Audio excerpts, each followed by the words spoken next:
बचन बाबूजी महाराज भाग दूसरा वचन नंबर 97। इलाहाबाद 8 अगस्त सन 1937। पेशतर जो संत साध महात्मा आए, उन्होंने सिर्फ उन्हीं लोगों को अपने संग लगाया जिन्होंने तन मन धन अर्पण किया और संसार को छोड़ दिया।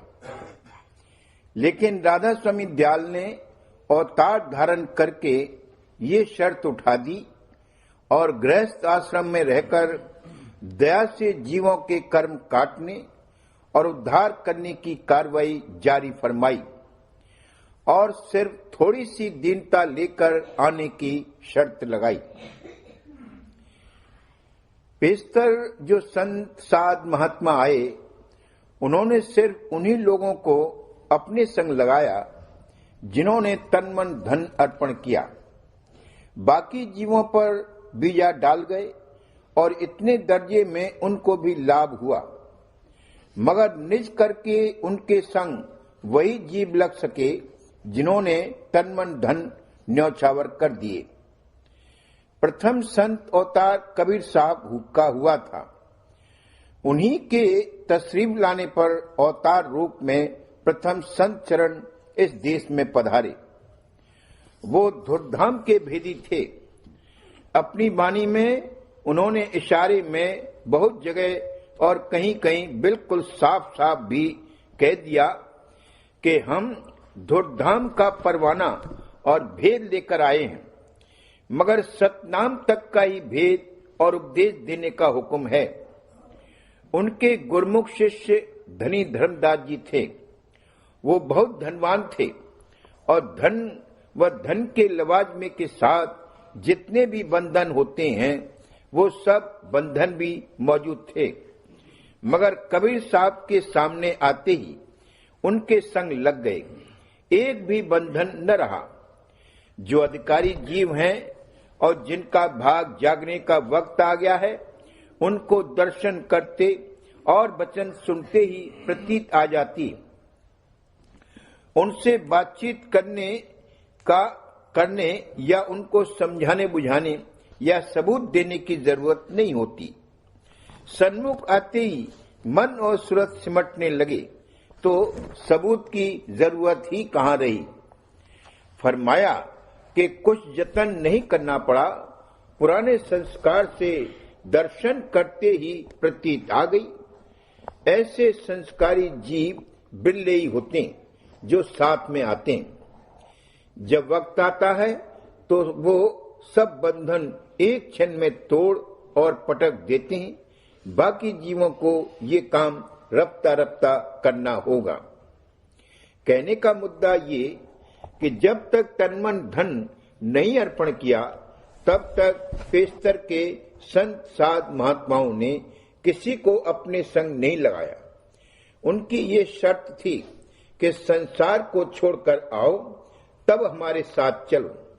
लेकिन जब राधा स्वामी दयाल यहाँ पधारे तो उन्होंने दया फरमाकर ये शर्त उठा दी। उन्होंने गृहस्थाश्रम में अवतार धारण फरमाया और गृहस्थाश्रम की सब आफतें, बलाएं, शामतें और दिक्कतें उठाना मंजूर किया और दया से जीवों के कर्म काटने और उनके उद्धार करने की कार्रवाई जारी फरमाई। उन्होंने कहा कि अगर अभी तन मन धन अर्पण नहीं कर सकते और संसार नहीं छोड़ सकते तो जाने दो, सिर्फ थोड़ी सी दीनता लेकर आओ।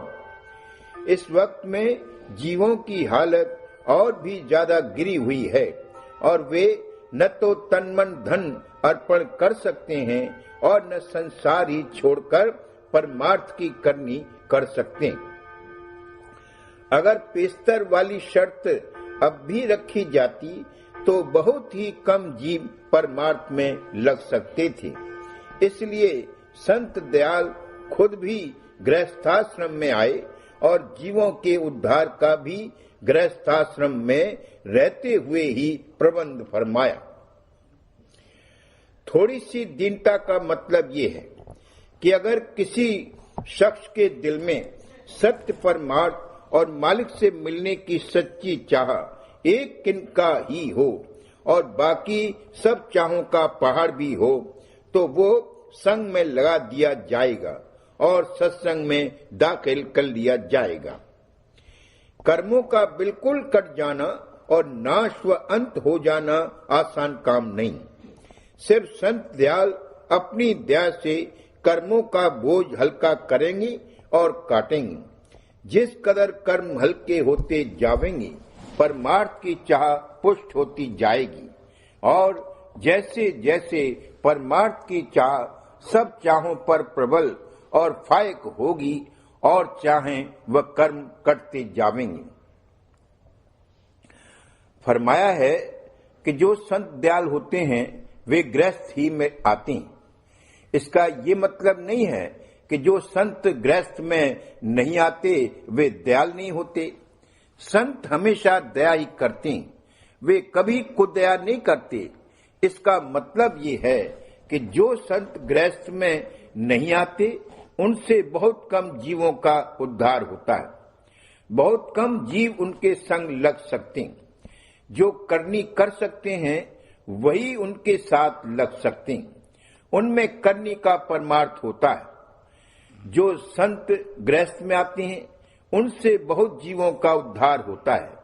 न तन मन धन अर्पण कर सकें, न संसार छोड़ सकें और न करनी कर सकें, लेकिन अगर परमार्थ की सच्ची चाह का एक किनका भी हो तो जीवों को वे अपने संग में लगा लेते हैं और अपनी दया का बल व सहारा देकर मुनासिब करनी करा लेते हैं।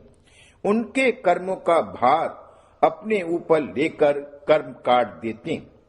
उनमें दया का परमार्थ होता है। इस प्रकार राधा स्वामी दयाल ने एक किनका मात्र ही परमार्थ की चाह रखने वाले जीवों को हंसों की श्रेणी में रखा। जिन लोगों में परमार्थ की चाह किनका मात्र भी नहीं पैदा हुई है वे काग जीव हैं। हंस जीवों को तो अपना उपदेश देकर उनके उद्धार की कार्रवाई शुरू कर दी और काग जीवों पर बीजा डाला। बीजा डालने का मतलब ये है कि उन पर दृष्टि डाली या और किसी रीति से उन पर ऐसा असर पहुंचाया कि जो आगे चलकर उनके हृदय में भी परमार्थ की कुरीत पैदा करेगा और उनको भी हंसों की श्रेणी में लावेगा। हंस जीव सिर्फ वचन से मान जाती हैं। जिस देश का वो उपदेश करें उसे वचन से सुनकर ग्रहण कर लेती और उसकी प्राप्ति और कमाई की कार्रवाई शुरू कर देते हैं। काग जीव वचन से नहीं मानते बल्कि दंड द्वारा मानते हैं। दंड देना काल की नीति है। मन और माया के देश के दुख सुख से जो जीव माने वो सब काग जीव हैं। उनकी काल बुद्धि और काल मत है। नीचे के घाट के दुख या सुख से हटकर मन और माया की किसी ऊपर के घाट का सुख प्राप्त करने की चाह होना ये भी काल मत है। बिना नीचे के घाट के सुख की कुर्बानी किए हुए और उस घाट को मेटे हुए ऊपर के घाट पर न पहुंच सकता है और न वहां का सुख हासिल कर सकता है। मगर उस कुर्बानी की कोई कदर कीमत और हैसियत नहीं है जिससे कि मन और माया ही के देश में रहे। कुर्बानी में बड़े भेद हैं। घोड़े, कुत्ते और कई पालतू जानवर अपनी जान न्यौछावर कर देते हैं, मगर जानवर की क्या हैसियत है। कल भर दी गई है, वक्त पर मशीन की तरह काम कर जाती। देशोन्नति और देश सुधार करने वाले भी बड़ी बड़ी कुर्बानियां करते हैं। वे कहते हैं कि हमारी कौम दुखी है, हमारी कौम और मुल्क में फला फला खराबियां हैं, हमारा मुल्क परतंत्र है, हम अपने मुल्क को आजाद करके ही रहेंगे। हम इस देश से बुराइयां निकालकर सबको सुखी बनावेंगे और इस काम में हम सब कुछ कुर्बान कर देने को तैयार हैं। अगर जान देने की भी जरूरत हो तो हम तैयार हैं, जान दे दें। असनाए गुफ्तगू में ये भी कह दिया जाता है कि इनमें 1000 में 999 शख्स तो ऐसे होते हैं कि जिनको कोई न कोई मतलब लगा रहता है। 1000 में एक ऐसा निकलेगा जो वाकई कुर्बानी करता है और मौके पर अपनी जान भी न्यौछावर करने में दरेग नहीं करता। मगर इस कुर्बानी का मुद्दा तो ये संसार और इसका सुख ही रहा। जिसको वो जान कहते हैं वो तन और मन का गुठला है। नीचे के घाट के तन के जीवन और मन के जीवन को कुर्बान करते हैं। अगर मन और माया के देश की आशा रही तो कुछ भी कुर्बानी नहीं हुई। एक घाट के आपे को न्यौछावर करके उससे ऊपर के घाट के आपे को पुष्ट किया। कुर्बानी की कीमत इस बात पर है कि कौन कुर्बानी करने वाला है और कौन चीज किस निमित्त कुर्बान की जाती और कुर्बानी करके क्या प्राप्त किया जाता है। भिन्न भिन्न मतों के आचार्यों ने, मसलन बुद्ध, क्राइस्ट वगैरह ने कुर्बानियां की और अपने साथियों से भी कराई, मगर इससे असली कुर्बानी का कुछ पता नहीं चल सकता है। बाहरी लवाजमात करीब करीब सब मतों में एक से ही नजर आवेंगे, मगर उसकी कीमत ऊपर बयान की हुई रीति से लगाई जाएगी। संत मत में जो कुर्बानी की जाती है उससे किसी का क्या मुकाबला हो सकता है। पिंड के 4 तरह के मन, ब्रह्मांडी मन के सब रूप और फिर पार ब्रह्म पद तक के जितने भी तन और मन के रूप हैं, सबकी कुर्बानी की जाएगी। तब सूरत न्यारी होगी और पार ब्रह्म पद के परे निर्मल चैतन्य देश में पहुंचेगी, जहां से कि आद में उतर कर आई थी। ये संत मत के अनुसार परमार्थ और उद्धार है। ऊपर जो देशोन्नति और देश सुधार के बारे में कहा गया है उसका मतलब हजो करने का नहीं। अपने अपने दर्जे में सब ठीक है, मगर इतना समझ लेना चाहिए कि इससे और परमार्थ से कोई ताल्लुक नहीं। इस देश में भलाई और बुराई दोनों ही हैं। जब से रचना हुई है तब से लेकर आज तक देश को शुद्ध करते करते कई युग बीत गए, लेकिन अशुद्ध का अशुद्ध ही रहा और अब कलयुग में और भी ज्यादा अशुद्ध है। यहाँ शुद्धता और अशुद्धता दोनों ही रहेंगी। गो कलयुग बहुत अशुद्ध है, मगर निज परमार्थ का यही समय है। इससे पेशतर मन और माया के देश की चाहों और आशाओं का जोर था और ये कायदा है कि जो चाह और आस अंतर में है उसी के अनुसार कार्रवाई होगी। उस वक्त दूसरी कार्रवाई नहीं हो सकती। जब सब चाहों की कार्रवाई करके वो छीड़ हो गई, तब मन और माया के देश के परे निर्मल चैतन्य देश की आशा के पैदा होने का वक्त आया और यही निज परमार्थ का वक्त है। सूरत के जागने का वक्त है। उस देश की आशा सूरत में पैदा होगी। अगर जरा भी सूरत जागकर उसमें निज परमार्थ की चाह पैदा हो गई होगी तो उसके उद्धार की कार्रवाई शुद्ध कर दी शुद्ध कर दी जाएगी और 4 जन्म में ही उद्धार हो जाएगा। अगर विशेष चाह होगी तो 3 या 2 जन्म में ही उद्धार हो जाएगा। और जो सूरतें संतों के साथ आती हैं उनका काम तो एक ही जन्म में हो जाता है। अगर परमार्थ की चाह बहुत कम है तो 4 जन्म से ज्यादा भी लग सकते हैं, और बिल्कुल ही परमार्थ की चाह न हो तो पहले इस तरह का असर पहुंचाया जाएगा कि जिसमें ये चाह पैदा हो और हंसों की श्रेणी में आवे, फिर उद्धार की कार्रवाई शुरू की जाएगी।